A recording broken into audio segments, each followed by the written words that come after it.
Now let us talk about the cost-based optimizer, that is the CBO. Now where RBO uses the predefined rules, CBO uses the object statistics about the tables, indexes, columns, system to formulate a cost of the query. The statistics about the tables include how many rows are present in the table, the number of insert, updates and deletes that has happened on the table. The statistics about the indexes include the number of distinct values the indexed columns has, the number of null values, the density, etc. The statistics about the columns include the number of null values, the density, high value, low value, etc. And the statistics about the systems include the number of cores, the CPU, storage performance, etc. So based on these statistics, the CBO will come up with an execution plan. Now, given that the CBO uses the statistics, the execution plans can adapt to changing data conditions and formulate the execution plan which cater to that specific data distribution. This makes the CBO very dynamic but presents other difficulties due to this dynamic nature. What this basically means is when the data distribution in a table changes, the CBO using the latest statistics can adapt to the data distribution changes.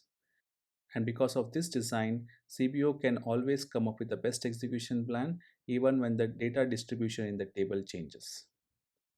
CBO estimates the cost of several execution plan to determine the query with the lowest cost. It means that the CBO will come up with n number of execution plan, and whichever plan has the lowest cost using the statistics, the CBO will pick up that execution plan. CBO uses a branch and prune algorithm to throw out the higher cost plans. Now the advantages of CBO is that it can make use of new technologies like indexed fast full scan and database architectures like index organized tables and partitioning. Indexed fast full scan is nothing but reading all the blocks of the indexes using a multi-block approach, which is not possible in an RBO.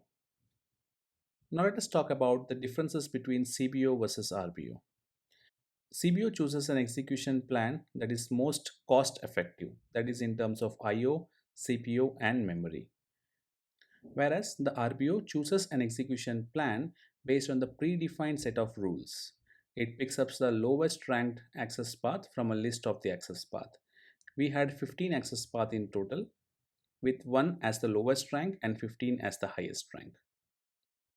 CBO takes into account the data volume and the distribution while determining the access path.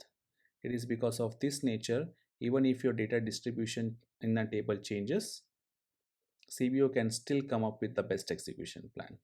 RBO does not take into account the data distribution and volume while determining the access path.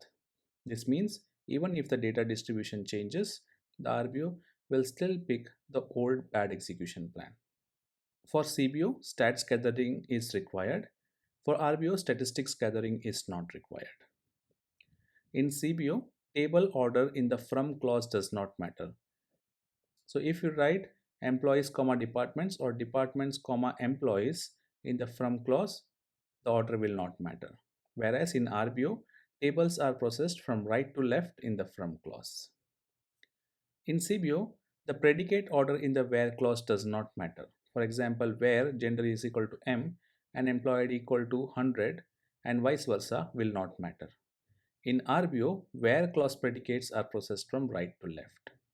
And if we introduce any changes in the where clause predicate, the execution plan can change in an RBO. CBO understands SQL hints. For example, leading, use underscore NL, use underscore hash. All these hints are understood by CBO, and CBO can come up with a new execution plan based on the hints that we pass. RBO does not understand the SQL hints. It relies solely on the 15 predefined access paths.